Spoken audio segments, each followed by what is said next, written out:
In today's video, I'm going to show you how to fix a Hisense with model number 55H8F. And the issue we're experiencing is that typically the Peacock app will just pop up and, well, it's going to do this. For those of you who don't know me, my name's Nick. I started Nick's Electronics Repair over a decade ago, and since then, we've fixed over 26,000 devices. Our first step for the diagnostic and repair of this TV is to open it up and take a closer look at the circuit boards inside. Now, as you can tell, we don't have too much going on. We have our power supply, our LED driver, Mainboard, and T-Con board. Now, based on the symptoms that we are experiencing, we can actually very quickly rule out a lot of these circuit boards. If the power supply was defective, the TV probably wouldn't turn on at all.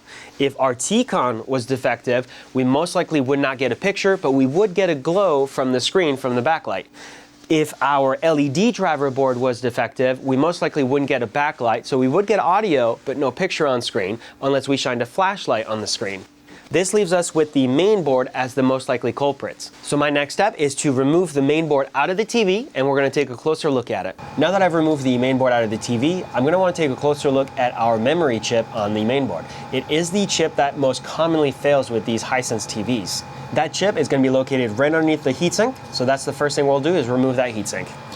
Now, like most heatsinks, there are going to be two clips. We're going to need to pinch them and push it through.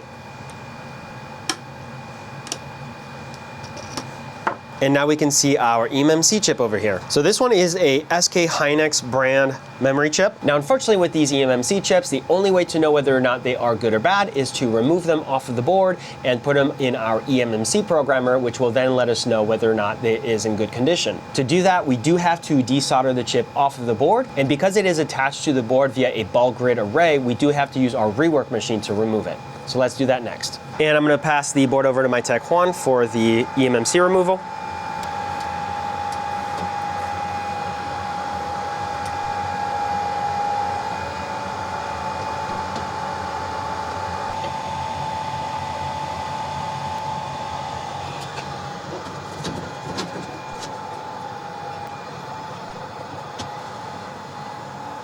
The machine has been running for about 5 minutes, and I believe we have just reached the solder's melting point, so the chip is ready for removal.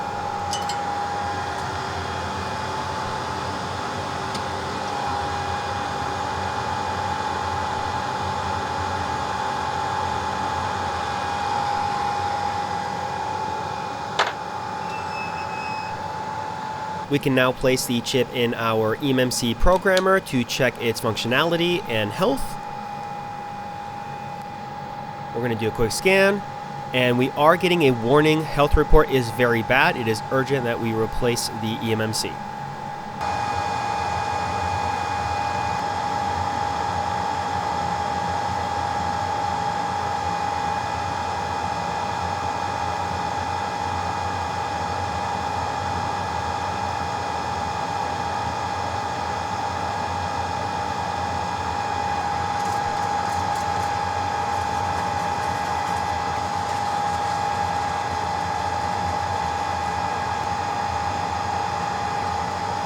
And we have already pre-programmed a replacement, which we'll go ahead and install next.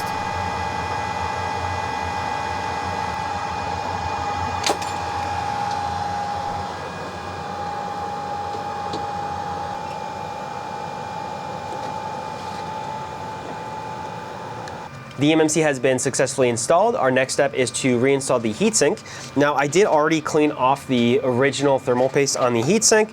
We still have some left on the processor. And the reason I'm renewing it, you don't always have to do it because these processors don't get super hot, but this one I noticed was a little crusty. And so to ensure we do have good thermal dissipation, we are going to replace it.